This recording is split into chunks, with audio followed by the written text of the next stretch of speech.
Nature go on in Ram Garden.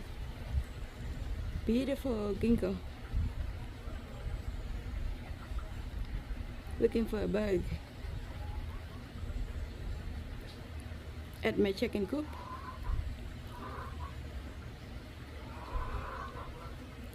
This garden is very healthy for nature to be. And every day, if I could,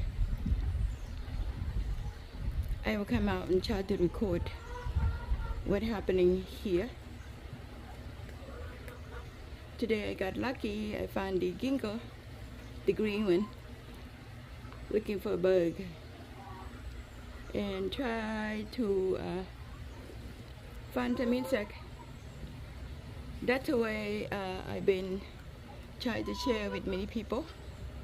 Healthy garden, it's not to use any bug control, even mosquito. So these creatures eat mosquito. They eat other insects. They eat ants.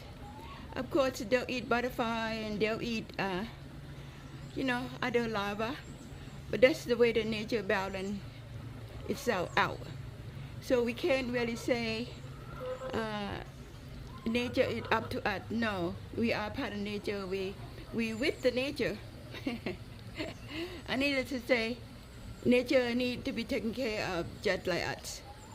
In the good old day, there are not a whole lot of chemical to be concerned about, so we can just leave nature alone and let it be. But nowadays, we have to be very careful. We have to think about how we're going to keep nature going, harmonize with our human, which is we are nature. I believe in heart that our journal is to be here, keeping.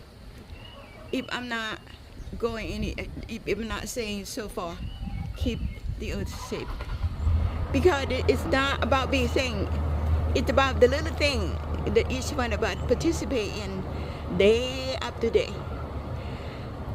From what I heard, a lot of people said, people who have a lot of wisdom said, it's not about perfect big thing that you do every day. It's about doing the little thing that matter.